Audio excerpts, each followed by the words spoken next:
Good to see everybody this evening. Hopefully the things that we'll study will be beneficial to you and helpful to you, and I've prepared something that will help us all. I want to discuss tonight loneliness and being alone, and I was trying to think personally times where I've really been this way, and I struggled a little bit with this. I have a pretty good network, as you may know. And the first thing that popped to my mind was one time after basketball camp at Lee High School, I sat in the back of the school for like what felt like 5 hours waiting for Mom to come pick me up. But sometimes it can be location. You know, you're alone. You're literally physically alone. And in that instance, I was. I remember being bored more so than being fearful or scared, but I was alone. I think at times, particularly the first time I left for college, driving down Cactus Street and thinking, wow, I'm by myself. This is crazy. I'm leaving everybody, right, to go to somewhere that I hadn't spent a lot of time going to Austin, and that was something that I guess was a little bit of a lonely feeling in some ways. More than one occasion even. But like I said, it's not necessarily location and physical location. You can be in a state of mind that puts you in a lonely place. And you may not tell anybody about that, and that's what makes it even lonelier. Is when you're wrestling with something that you may or may not need help with, or probably need help with, and you don't feel like you can talk to anybody, and you're just alone on the issue. That's really the worst kind of loneliness that we can think about. And it causes some people depression and pain, and most people don't want to feel like this at all. We have a nature within us to not be that way. I know there's people that I've known of that have either lost their spouse or gotten a divorce, and they immediately are working on finding the next spouse because they're worried about the loneliness that they may endure later on. And I get that. If you'll turn to number 651 in your songbook, and we're going to look at a few songs here, but 651, where no one stands alone. In the second verse it says, like a king, I may live in a palace so tall, with great riches to call my own, but I don't know a thing in this whole wide world that's worse than being alone. And that certainly may ring true to everybody here. This song talks about even as I was a king and I had great riches and pretty much had everything, there is nothing worse than being alone. And I suppose we can appreciate that verse. And I want to talk about that this evening. You know, we need to know that no matter how alone we may feel in this life, God is always with us. You know, if you really think about Jesus' life leading up to the crucifixion, his life was very popular. He was a very popular person. He was not someone that was alone at all. And I want to look at a few stories and accounts of this. Nothing new, but just get familiar with it. Mark chapter 2. We're gonna flip around quite a bit. I was gonna use my phone, but it's dying, so I'm gonna flip with some of y'all, and y'all can fly to the next one and wait for me to get there. Mark chapter 2, in verse 1. And again he entered into Capernaum after some days, and it was noised that he was in the house. And straightway many were gathered together, and so much that there was no room to receive them, no, not so much as about the door. And he preached the word unto them. And they came unto him, bringing one sick of the palsy, which was born of 4. And when they could not come nigh unto him for the press, they uncovered the roof where he was. And when they had broken it up, they let down the bed wherein the sick of the palsy lay. So this is an instance where Jesus is not only not alone, but there's a lot of people gathered around him. So much so that they had to cut a hole in the roof to lay this paralyzed man down so Jesus could heal him. The crowd was so large that this man had to be lowered through the roof. John chapter 6 and verse John chapter 6 and verse 2. It mentions there, and a great multitude followed him because they saw his miracles, which he did on them that were diseased. And so we see crowds following Jesus because of the miracles and healings he performed. Not a life of loneliness just yet. Skipping down to verse 5, it says, When Jesus then lifted up his eyes and saw a great company come unto him, he saith unto Philip, Whence shall we buy bread that these may eat? And this he said to prove him, for he himself knew what he would do. Philip answered him, 200 pennyworth of bread is not sufficient for them, that every one of them may take a little. One of his disciples, Andrew, Simon Peter's brother, saith unto him, There is a lad here which hath 5 barley loaves and 2 small fishes, but what are they among so many? And I'll stop there, but I think I gave a lesson not too long ago about this, but y'all know the story of the 5 fish and the 2 pieces of bread. We talked about that in one of my lessons not too long ago. And it says that Jesus, of course, fed 5,000 people. Now, 5,000 people is a lot of people now. I know it doesn't sound like a lot, but it's a lot of people. You know, some of us have been to a brother meeting. I think they can hit up to 1,000 people, and we go, man, there's just a lot of people here. Multiply that by 5. That's how many people were there that he fed. There's a lot of people in this group of Jesus. Verse 15, it says, When Jesus therefore perceived that they would come and take him by force to make him a king, he departed again into a mountain himself alone. And so we see here the beginning of a point in time where Jesus is going to start being alone. Now just imagine, he's somebody that has been walking around. People are hearing about the things that he's doing. People are striving to reach out to him to get healing and to be prayed over, have the miracles that Jesus performed on him. There's thousands of people gathering with him. He's not alone, but as we read here, after this event takes place, he goes up to the mountain to be alone. John chapter 16. Jesus is about to come to grips with the fact that his days as someone that's going to be with a bunch of people is about to end. In chapter 16 of John, verse 30, it says, Now are we sure that thou knowest all things, and needest not that any man should ask thee? By this we believe that thou camest forth from God. Jesus answered them, Do you now believe? Behold, the hour cometh, yea, and now is now come, that ye shall be scattered, every man to his own, and shall leave me alone. And yet I am not alone, because the Father is with me. These things I have spoken unto you, that in me ye might have peace. In the world ye shall have tribulation, but be of good cheer. I have overcome the world. And so Jesus knew in this moment his popularity would end. And he's told the disciples this. And he knew that he would be left alone by those that he called friend and apostle and disciple. He knew that that was going to be the end of their gatherings. And even though he knew that he was to be left alone, he says there in these verses that God never left him. In Matthew chapter 28, verse 20, we don't have to turn there because it's a familiar reading, but he basically tells us that, after preaching the Great Commission, that he would never leave us. And he'll never leave us, and that's a great promise, and I want us to think about that this evening. That even in our loneliness, even in the times where maybe we are in great despair, he stays with us, and he is with us all the time. And Jesus suffered loneliness, and we're going to study about it tonight so that we wouldn't have to. So let's look at a few moments of his life beyond this.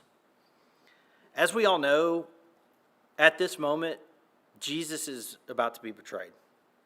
Betrayed, not portrayed. Betrayed. And so he is in the garden, and we all know, alone in the garden. And then we're going to read in Matthew chapter 26, and we're going to kind of jump around in these accounts between Matthew, Mark, and Luke. And Matthew chapter 26, starting in verse 36, says, Then cometh Jesus with them unto a place called Gethsemane, and saith unto the disciples, Sit ye here while I go and pray yonder. And he took with him Peter and the 2 sons of Zebedee, began to be sorrowful and very heavy. Then saith he unto them, My soul is exceeding sorrowful, even unto death. Tarry ye here and watch with me. He went a little further and fell on his face and prayed, saying, O my Father, if it be possible, let this cup pass from me. Nevertheless, not as I will, but as thou wilt. And he cometh unto the disciples and findeth them asleep, and saith unto Peter, What? Could ye not watch with me 1 hour? Watch and pray that ye enter not into temptation. The spirit indeed is willing, but the flesh is weak. He went away again the second time and prayed, saying, O my Father, if this cup may not pass away from me, except I drink it, thy will be done. And he came and found them asleep again, for their eyes were heavy. And he left them and went away again and prayed the third time, saying the same words. Then cometh he to his disciples and saith unto them, Sleep on now and take your rest. Behold, the hour is at hand, and the Son of Man is betrayed into the hands of sinners. Rise, let us be going. Behold, he is at hand that doth betray me. And so we see here, he's asked his closest friends to stay up with him, to watch and pray with him, because he's agonizing over what is about to happen to him. And it's really hard for me to get my head around this, because there's been times where I've stayed up, hey, stay up. Your turn at Mike Tyson's about to be up, And I've opened my eyes and stayed awake as hard as I could and was able to do that, And that's a silly example, but can you imagine the Son of God asking you to just stay up one night with him, and you can't even do that? They left Jesus alone. They left him in loneliness before he was betrayed. Isaiah 53:3, it alludes to this in a prophecy. Isaiah 53:3, it says, He is despised and rejected of men, a man of sorrows and acquainted with grief. And we hid as it were our faces from him. He was despised and we esteemed him not. And so they prophesied of those that would hide their face from him, that would fall asleep on him, that would forget what kind of agony and pain he was in. He knew all that. He knew all that. He prays 3 times. Each time he went to his disciples for sympathy and encouragement and found them sleeping, leaving him to grieve alone. He told Peter, Could you not just stay up 1 hour with me? Luke chapter 22, another kind of version of this account. Luke chapter 22 and 45, it says, And when he arose up from prayer, he was come to his disciples. He found them sleeping for sorrow. They're sleeping from sorrow. They left Jesus alone to deal with his own sorrow. Sorry, I should have told you to keep your finger in Matthew 26. Back in Matthew chapter 26, verse 45, it picks up there.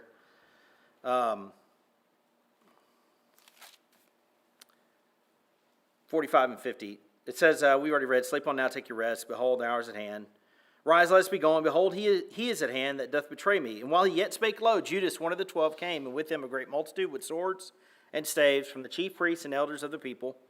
Now he that betrayed him gave them a sign, saying, Whomever I shall kiss, that same is he. Hold him fast. And forthwith he came to Jesus and said, Hail, Master, and kissed him. And Jesus said unto him, Friend, wherefore art thou come? Then came they and laid hands on Jesus and took him. And at this moment, their time to watch and pray with Jesus has passed. He's been betrayed. All alone. He grieved alone, and now he's going to continue alone. Turn to number 998 of your book, your psalm book. Another song we like to sing prior to the Lord's Supper. And rightfully so, because it talks about what he was going through before all this. In the second verse it says, Smitten for offenses which were not his own, he for our transgressions had to weep alone. No friends with words to comfort, nor hand to help was there, when the meek and lowly humbly bowed in prayer. And so we see, this is just, really sad language in this song, but it really portrays exactly what was going on. No hand was there to help. Not even men that had watched him do so many things that were just unbelievable. Not even those people could stay up with him. Jesus was alone in the garden, but like I said, in Matthew chapter 28, verse 20, he will never leave us, and that's comforting. So Jesus leaves, he's betrayed, now he's headed over to Pilate. And Brad, I think, talked about this a little bit, so I won't belabor too much of this. But Matthew 26 and verse 55, it says there, "In that same hour said Jesus to the multitudes, 'Are you come out as against a thief with swords and staves to take me? I sat daily with you teaching in the temple, and you laid no hold on me. But all this was done that the scriptures of the prophets might be fulfilled. Then all the disciples forsook him and fled." Disciples take off. They're gone. Left him alone. Leave your finger there. We're going to come back to this at some point. But Mark 14. Mark 14. In verse 50. "And they all forsook him and fled. And there followed him a certain young man, having a linen cloth cast about his naked body. And the young men laid hold on him, and he left the linen cloth and fled from them naked." And I'm not trying to read a verse that's lewd, but can you imagine? They're trying to grab his shirt and say, "Hey, you stay with us." And he's gone to the point where he just runs off naked. That's how much he couldn't stay with Jesus. That's how much he wanted to flee from the situation that Jesus was being put in. Luke 22, verse 54 through 62. I think maybe Brent had went over this account earlier, but of course Peter's denial, we all know about that. Peter denied him 3 times. In verse 74 of Matthew 26, it talks about Peter went so far as to curse and swear that he did not know the man. And then Luke 22, verses 60 through 62, the third denial, Peter ran out weeping because obviously he knew how badly he just was, did the Lord Jesus. John chapter 19.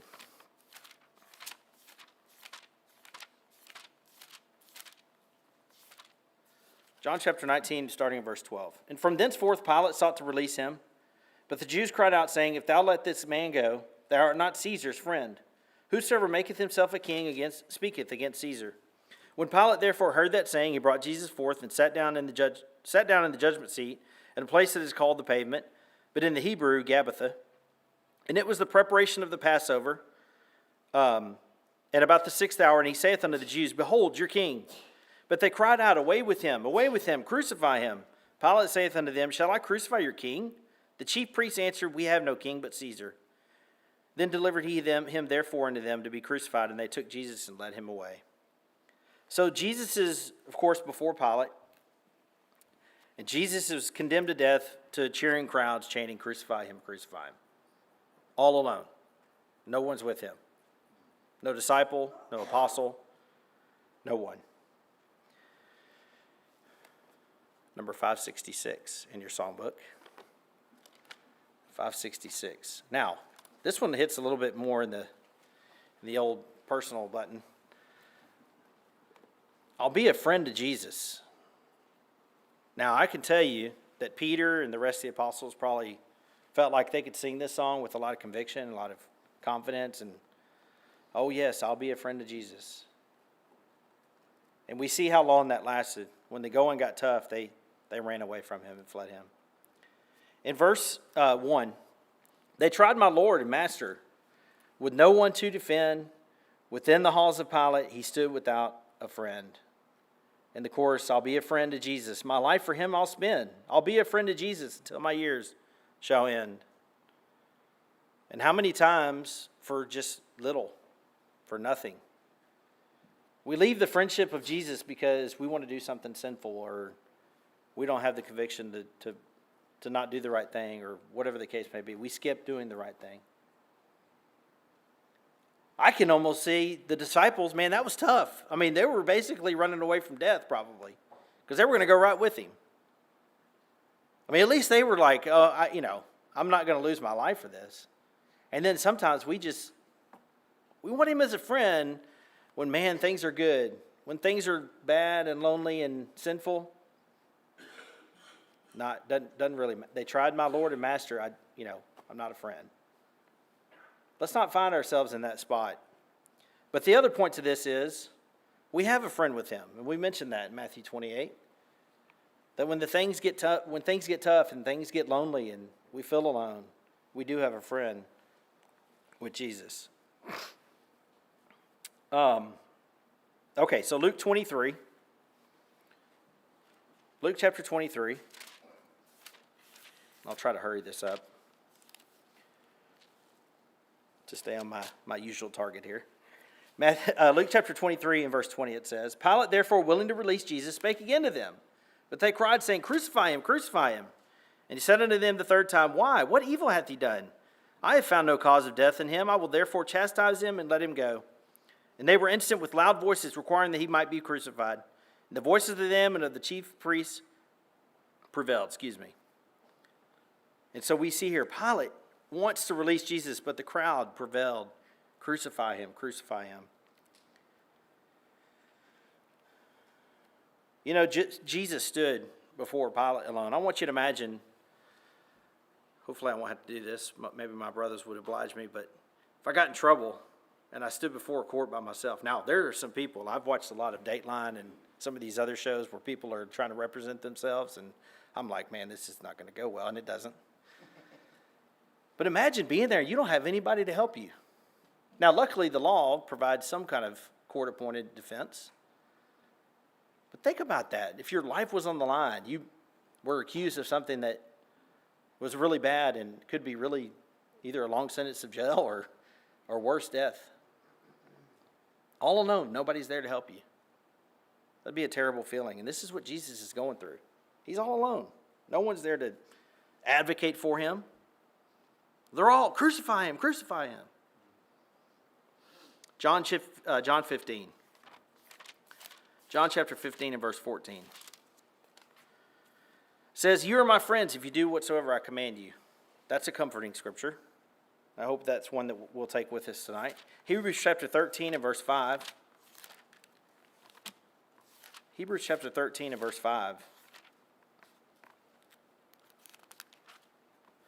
Says, Let your conversation be without covetousness, and be content with such things as ye have. For he hath said, I will never leave thee, nor forsake thee, so that we may boldly say that the Lord is my helper, and I will not fear what man shall do unto me.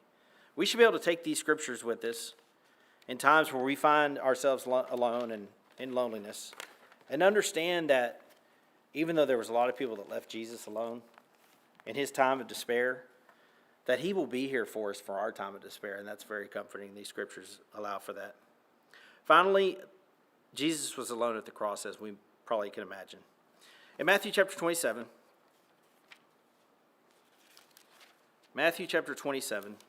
in verse 45, says, Now from the 6th hour there was darkness over all the land until the 9th hour. And about the 9th hour Jesus cried with a loud voice, saying, Eli, Eli, lama sabachthani. That is to say, my God, why hast thou forsaken me? And he truly felt alone at this moment, of course. But even though he was forsaken, his Father was with him. We know of scriptures. John chapter 8 and verse 29, it talks about Jesus talking about how his Father was with him this whole time. John chapter 8 and verse 29, he that sent me is with me. The Father hath not left me alone, for I do always those things that please him. If you'll turn to John chapter 16 and verse 32, it says, Behold, the hour cometh, yea, is now come, that ye shall be scattered, every man to his own, shall leave me alone. We read this, and yet I am not alone, because the Father is with me. Now, he felt alone, and he felt that people had left him, but God was with him during that moment. God was with him, and he'll be with us in moments like this. So the crowd is watching and mocking him, as we know in Mark chapter 15. Mark chapter 15 and verse 29.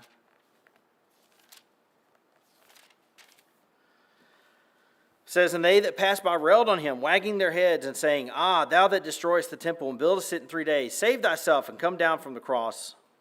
Likewise also the chief priests mocking said among themselves with the scribes, He saved others, himself he cannot save.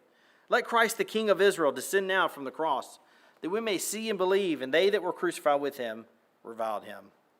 Watched many a movie where I've known the outcome is going to be good because this guy has all the power to take care of this nonsense. Man, the evil guys are just giving the good guy, something like this. And man, he's going to get him. But Jesus took that and ate it for us because he had to. It was the will of the Father that he ate that alone. Listen to that nonsense. Stuff that he could have taken care of. Stuff that he could have squashed out. John chapter 19. There were some soldiers there, of course. John chapter 19 and verse 23.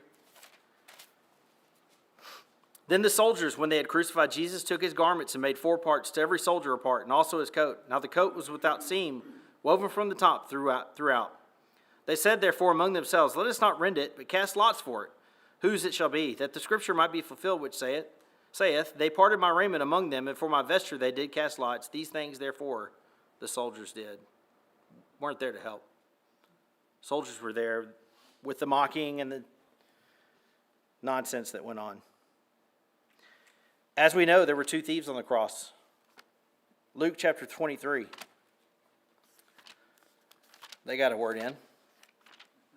Luke chapter 23 and verse 39. And one of the malefactors which were hanged railed on him, saying, If thou be Christ, save thyself and us. But the other answering rebuked him, saying, Dost not thou fear God, seeing thou art in the same condemnation? And we indeed justly, for we receive the due reward of our deeds, but this man hath done nothing amiss. And he said unto Jesus, Lord, remember me when thou comest into thy kingdom. And Jesus said unto him, Verily I say unto thee, today thou shalt be with me in paradise. So the Lord's alone here. He's got thieves next to him, and they're sitting there mocking him as well.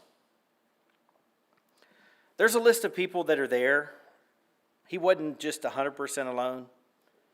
Mary, Jesus' mother, Mary Magdalene, and some others that were there. They talk about people that were afar off that had come with him from Galilee and followed him through Jerusalem that were there as well. But there wasn't really anything they could do. There wasn't anything that could have taken his spot or brought him down, and certainly they didn't. So there's thieves on either side of him, crowds of soldiers, enemies, friends, and disciples all around him by the cross and from a distance. But hanging there on the cross, Jesus was all alone. 10,000 angels, 329. Last little, well, not the last time we go through it, but this is the song that, you kind of listen to and, yeah, he could have squashed all this out, The 4th verse, to the howling mob he yielded. He did not for mercy cry. The cross of shame he took alone. When he cried, it's finished, he gave himself to die. Salvation's wondrous plan was done. He did it alone. He took it alone. And it says there, he could have called 10,000 angels to destroy the world and set him free. He could have called 10,000 angels, but he died alone for you and me. An ultimate example of loneliness, despair, the harshest of loneliness. Jesus hung on the cross alone for the sins of the world and for us, but was raised and lives to make intercession for us that we never stand alone. Isn't that amazing? That's an amazing love. Hebrews chapter 7 and verse 25, the last scripture I have. Hebrews chapter 7 and verse 25.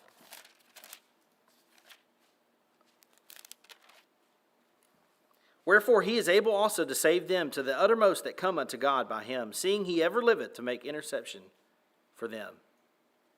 He makes intercession for us. He advocates for us. He doesn't allow us to be alone. He'll never leave us or forsake us.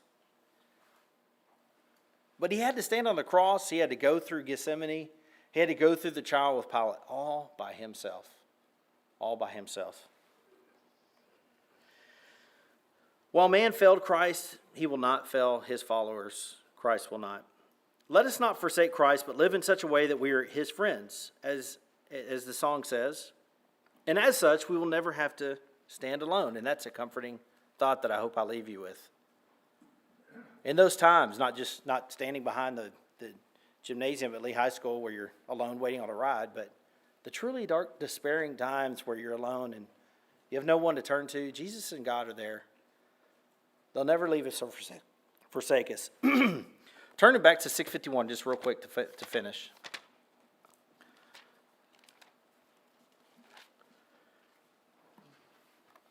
The chorus. Hold my hand all the way, every hour, every day. From here to the great unknown, take my hand, let me stand where no one stands alone. We don't stand alone. Jesus has done some things that he did alone. And shamefully, people left him alone. People fled from him. People ran away from him. People cursed and swear that they didn't know him. All for us to not have to stand alone.